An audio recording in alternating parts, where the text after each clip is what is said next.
الإسلام ديني ومحمدا رسول الله ويقيني.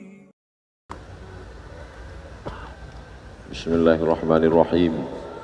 السلام عليكم ورحمة الله وبركاته. Alhamdulillahilladzi bi ni'matihi tatimmus shalihat wassalatu wassalamu ala sayyidis sadat wa ala alihi wa ashabihi ahlil fadaili wal karamat. Subhanaka la ilma lana illa ma 'allamtana innaka antal alimul hakim. Rabbi shrah li sadri wa yassir li amri wahlul 'uqdatam min lisani yafqahu qawli. Man shalla subha fi jama'atin kana fi zimmatillah. Siapa yang sholat subuh berjamaah, maka dia dalam tanggungan Allah, dalam tanggung jawab Allah, dalam perlindungan Allah. Maka kita semua yang sholat subuh berjamaah ini dalam fi zimmatillah, dalam tanggung jawab Allah, dalam kuasa Allah, dalam perlindungan Allah dari segala macam mara bahaya, musibah, penyakit, dan dijaga dalam istiqamah iman dan Islam. Man shalla subha fi jama'atin, siapa yang solat subuh berjamaah, thumma qa'ada yadhkurullah, duduk berzikir mengingat Allah, thumma hatta tatlu'a syamsu, sampai terbit matahari, thumma yusalli raka'ataini, solat sunat 2 rakaat, kanat lahu ka'ajri hajjatin wa umrah, maka dia dapat pahala seperti haji dan umrah tammah. Diriwayatkan oleh Imam Abu Isa ibni Saurah At-Tirmidzi dalam kitab yang masyhur disebut Sunan At-Tirmidzi, tapi disebut juga nama lain kitabnya sama, Jami' At-Tirmidzi. Disebut dia Jami' karena di dalamnya ada aqidah, ada syariah, ada akhlak. Disebut dia dengan Sunan karena di dalamnya ada sunnah. Kalau satu sunnah, kalau 2 sunnatani, kalau 3 sunan. Sunan Abi Daud, Sunan Tirmidzi, Sunan Nasai, Sunan Ibni Majah, Sunan Ad-Darimi. Bedanya dengan Sunan Gunung Jati, kenapa disebut sunan? Karena kalau kita hormat, tangan kita disusun. Susun itu susunan, maka disebut sunan. Tidak ada hubungan. Yang satu sunnah, yang satu cara menghormati, sunan. Karena kalau ketemu tangan kita bersusun-susun menghormati, memuliakan dia. Begitu juga lah tangan saya susun memuliakan Abah Raud, para tuan-tuan guru, alim ulama, Amar, Adinda Amar, sahabat-sahabat semua, muslimin muslimat. Insyaallah semua kita dalam ridha Allah Subhanahu wa ta'ala. Saya diberi judul subuh ini, ayam mati di lumbung padi. Sepanjang saya ceramah baru inilah judul yang aneh. Ayam mati di lumbung padi. Jangan seperti ayam mati di lumbung padi. Itu pepatah orang Indonesia. Lumbung padi itu kalau pergi nanti ke Sumatera Barat, ada rumah seperti rumah adat di depan rumah, trangking namanya, itu tempat menyimpan padi. Supaya apa? Supaya nanti di musim paceklik, musim kemarau, sawah tidak tumbuh hijau, tidak terjadi kelaparan. Di Pulau Jawa, di Kalimantan, di Sulawesi, bahkan di Papua juga begitu tabiat orang Indonesia. Memang dia punya persiapan. Kalau di tempat lain makanannya sagu, ada tempat penyimpanan sagu. Di daerah timur sana makan sagu. Saya ceramah ke daerah Sulawesi, ke Papua, di Sorong, di Raja Ampat, di Fak-Fak, diberi sagu. Ini makanan enak Pak Ustadz, saya coba, enak, cuman cepat laparnya karena kita biasa makan nasi. Artinya apa? Ada persiapan untuk masa depan. Itu diajarkan Allah Subhanahu wa ta'ala dalam surah Yusuf ketika dia diberikan Allah Ta'ala ilham melalui mimpi, wahyu. Bagi kita tidak ada wahyu karena sudah putus dengan datangnya Nabi Muhammad SAW. Habis. Al-yawma akmaltu lakum dinakum wa atmamtu alaikum ni'mati wa raditu lakumul islam dina. Habis, tak ada lagi wahyu. Tapi kemudian ilham tetap terus ada. Lil insani lammatani, manusia ini punya dua lammah. Bisikan-bisikan yang datang dari malaikat disebut ilham. Bisikan-bisikan yang datang dari syaitan disebut waswasah. Makanya kita selalu minta perlindungan Allah dari waswasah. Qul a'udzu birabbin nas, malikin nas, ilahin nas, min syarril waswasil khannas. Nama perbuatannya waswasa, yuwaswisu. Perbuatannya waswasah. Tempat dia berbisik, alladzi waswisu fi sudur, di dada. Bagian yang sebelah mana? Atas, bawah, kanan, kiri. Yang sebelah kiri. Tempat jantung berdetup, berdetak, berdegup sebelah kiri. Makanya jantung itu kita isi dengan zikir. Afdalul zikri fa'lam annahu la ilaha illallah. Di situ untuk mengusir bisikan-bisikan setan. Tabiat dia khannas, bersembunyi. Kenapa disebut dia bersembunyi? Karena dia mengintai seperti tikus di lubang mengintai kucing. Kalau dia lihat ada kucing, dia khannas, bersembunyi. Tapi ketika dia lihat tidak ada kucing, dia keluar. Maka saat hati berzikir, dia bersembunyi. Saat hati lalai, dia keluar. Maka kata Allah, wala takum minal ghafilin, jangan kau lalai. Kun ma'allah, selalulah engkau bersama dengan Allah. Selalulah engkau bersama dengan Allah. Kalau engkau tidak bisa bersama dengan Allah, fakun man ma'allah, hendaklah engkau bersama dengan orang. Kalau kau duduk dengan dia, kau ingat Allah. Nah, kayak kalau duduk dengan almarhum dulu, ingat Allah. Duduk dengan Abah Raud, ingat Allah. Saya kalau duduk dengan ulama itu, Pak Ustadz, saya ingat Allah. Alhamdulillah. Tapi kalau saya duduk dengan Ustadz, saya ingat proposal. Oleh sebab itu maka kun ma'allah. Untuk apa? Mengusir khannas yang bersembunyi tadi. Maka kita ini dikatakan dalam tema yang diberikan, jangan seperti ayam mati di lumbung padi. Kenapa ayam bisa mati di lumbung padi? Ayam itu kan mati karena kelaparan. Kenapa bisa di lumbung padi, tempat penyimpanan padi, menunggu masa paceklik, masa kering, sedangkan orang saja tidak akan mati karena padi itu ada, padahal dia berada di lumbung padi itu. Kenapa bisa mati? Karena dia tidak mau apa bahasa Indonesia, mencotokkan, menggunakan paruhnya untuk memakan padi itu. Dia tidak mau, dia biarkan dirinya mati binasa, tidak mau dia makan padi itu. Oleh sebab itu, adakah manusia seperti ini disebutkan dalam Al-Quran yang sejalan dengan peribahasa ini? Ada. Siapa dia? Kamatsalil himari yahmilu asfara, seperti keledai membawa kitab. Keledai dipakai untuk menarik gerobak. Isi gerobak itu di belakang kitab berjilid-jilid. Tapi ada manfaat kitab itu bagi keledai? Tak ada. Jadi kalau dalam peribahasa kita dipakai ayam, di Mesir, di Arab yang dipakai keledai. Keledai selalu dipakai untuk konotasi negatif yang jelek-jelek. Suara. Inna angkaral aswati la sautul hamir. Suara yang paling jelek adalah suara keledai. Gimana sih suara keledai, Pak Ustadz?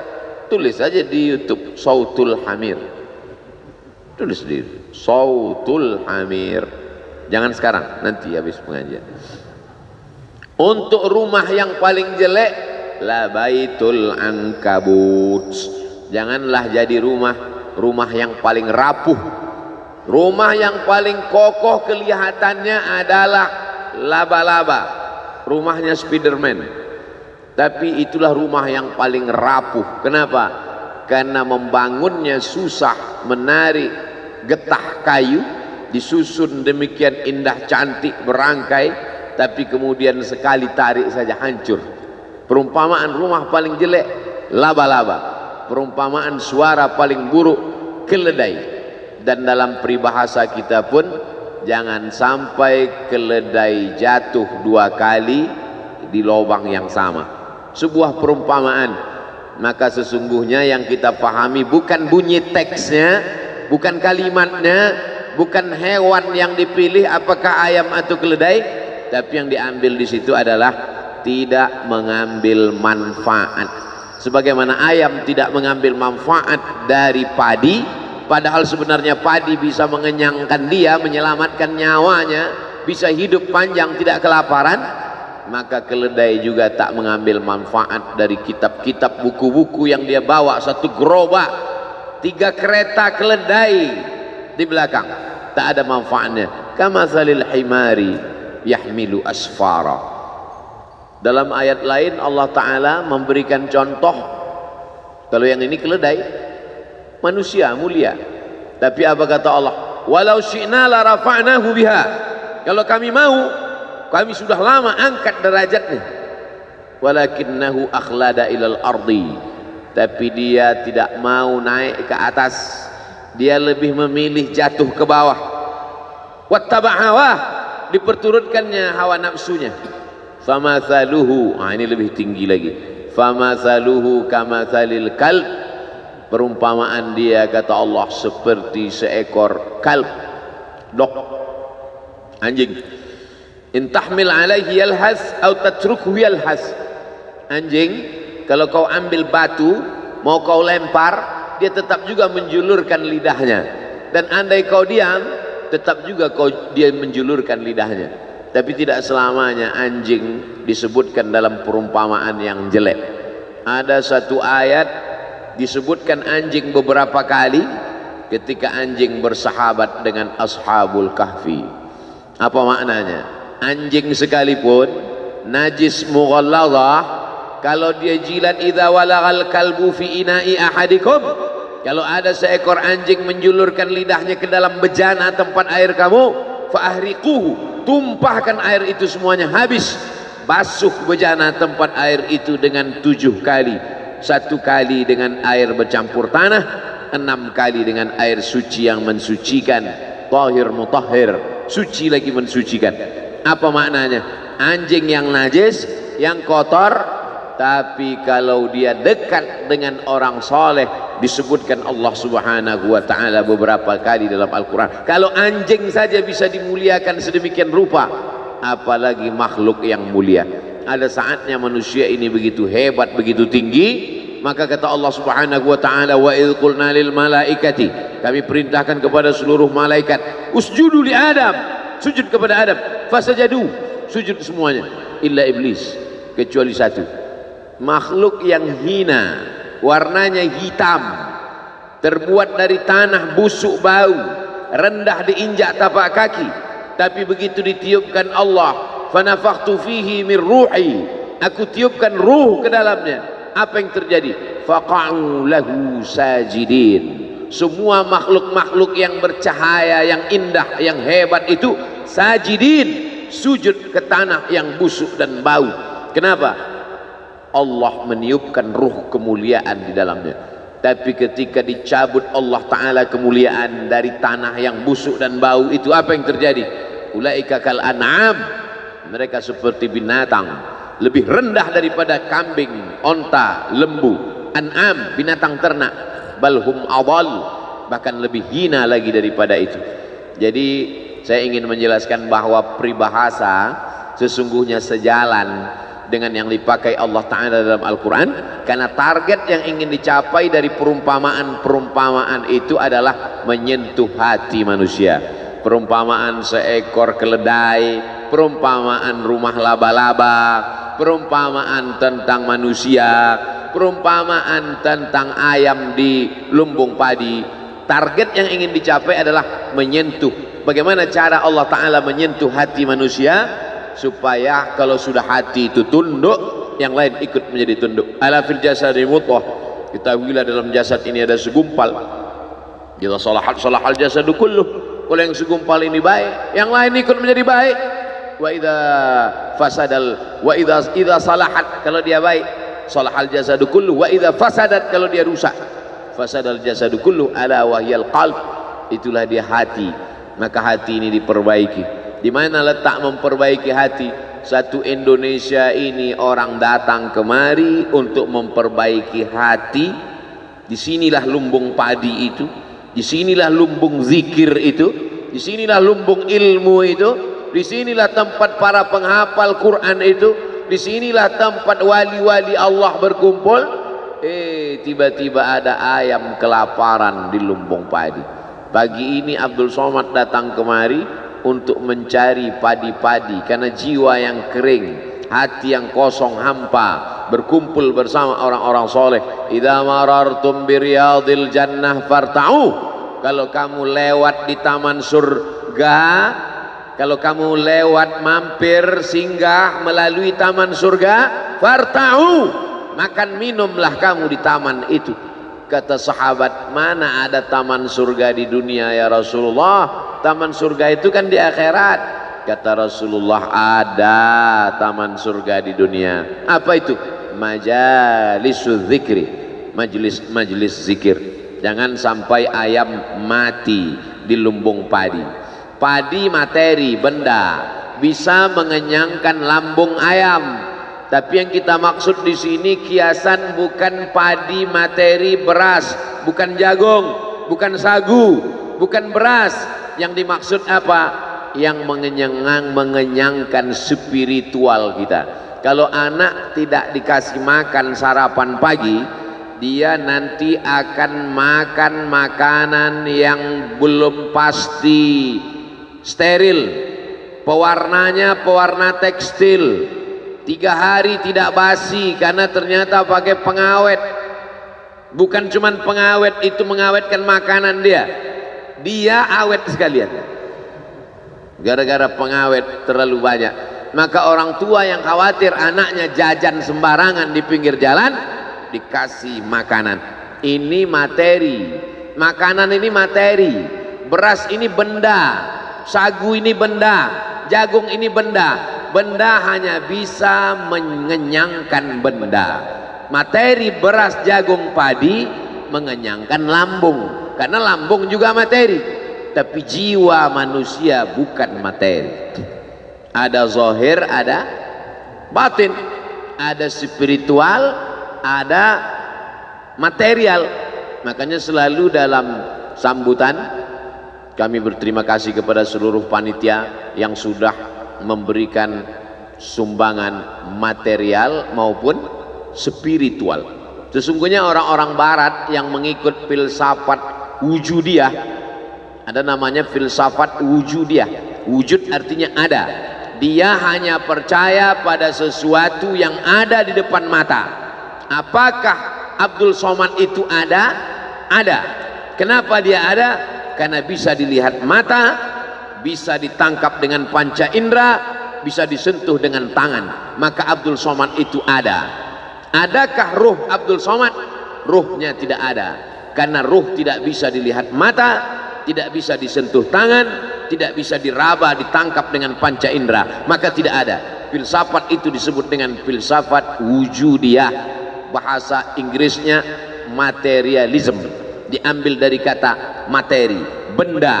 Maka kalau tidak nampak, tidak ada. Malaikat kiraman katibin, tidak ada. Raqib dan atid, tidak ada. Alam barzah, tidak ada. Sorga, tidak ada. Karena tak dilihat oleh mata. Puncaknya adalah Tuhan, tidak ada. Maka lahirlah generasi-generasi ateis. A, tidak ada. T, Tuhan. Is, keyakinan. Ateis, keyakinan yang meyakini bahwa Tuhan tidak ada. Tapi aneh bin ajaib, ketika dia mau mati kecelakaan, dia minta tolong, dia tulis SOS. SOS, save our soul, selamatkan jiwa kami. Katanya tidak percaya kepada yang gaib, tapi dia minta selamatkan, save our soul. Mestinya kalau tidak percaya kepada jiwa, tidak percaya kepada roh, tidak SOS, SOB, save our body. Dan dalam lagu kebangsaan Indonesia kita nyatakan kami percaya kepada yang zahir dan batin. Indonesia Raya, bangunlah jiwanya dulu dibangun, barulah bangun badannya. Maka membangun badan ini nomor 2. Tapi kalau kita tonton TV, iklan yang paling banyak itu membangun jiwa atau membangun badan? Membangun badan.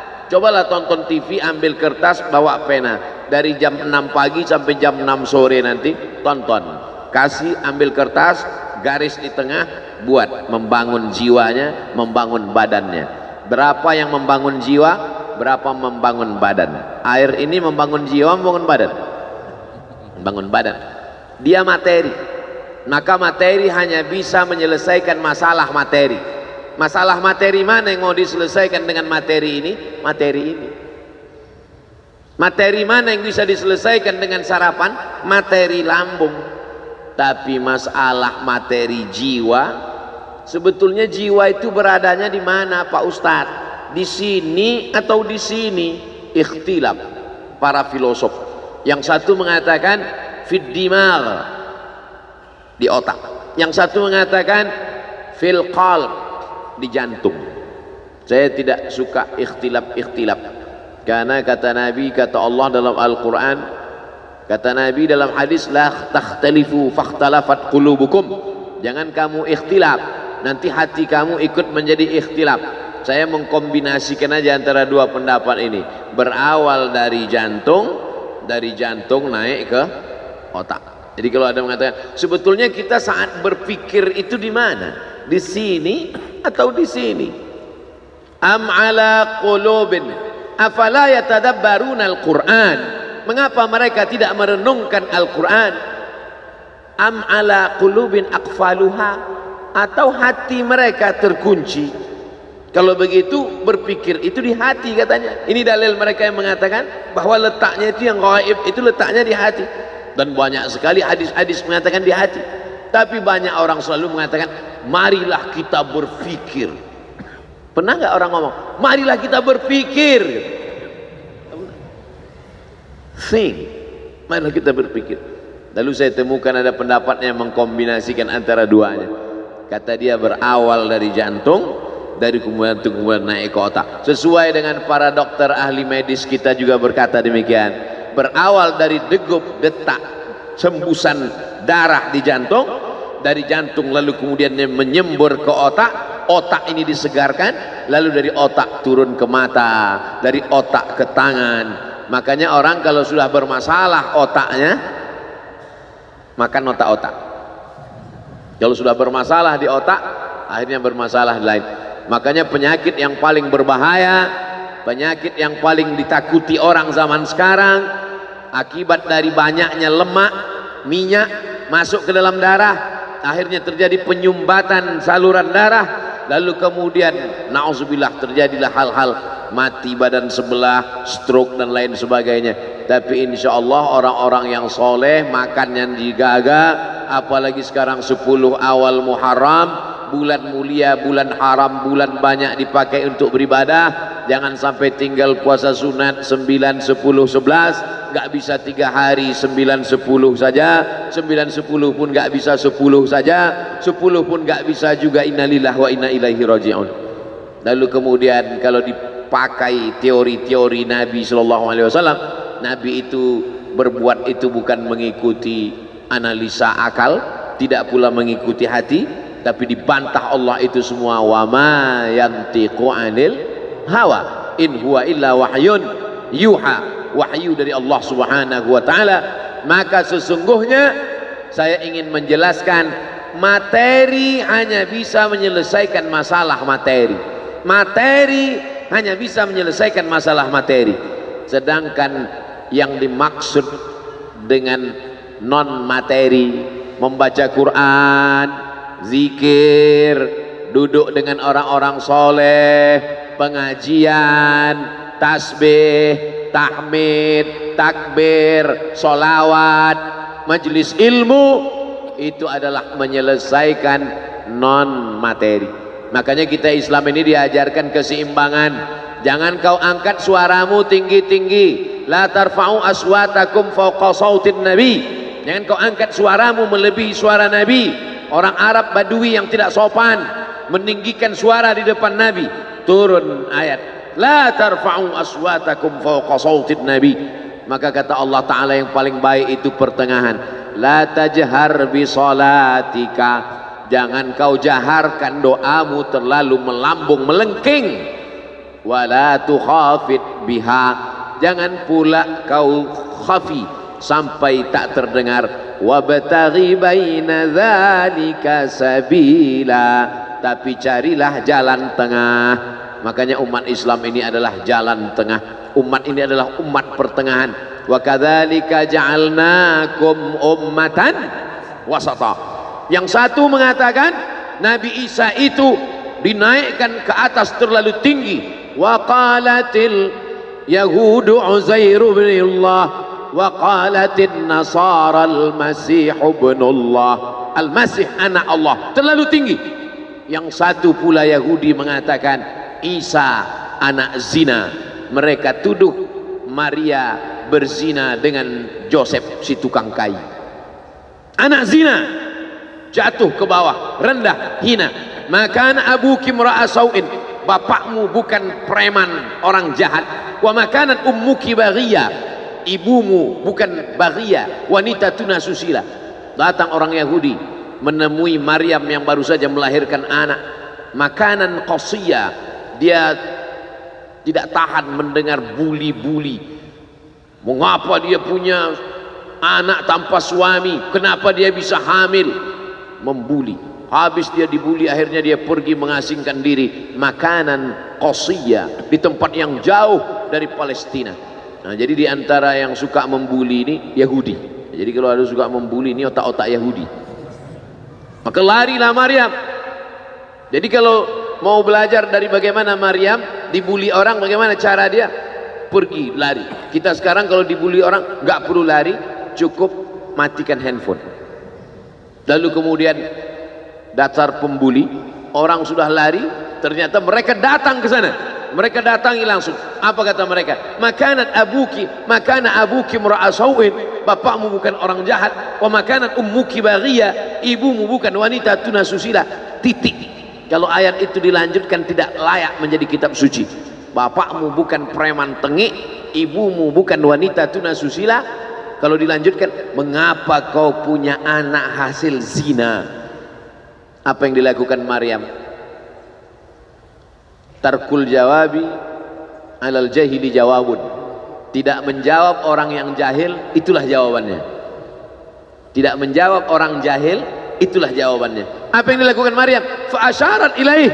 Maryam cukup menunjuk anaknya. Isa yang terbaring sesosok bayi. Fa asyarat ilaih. Maryam menunjuk anak.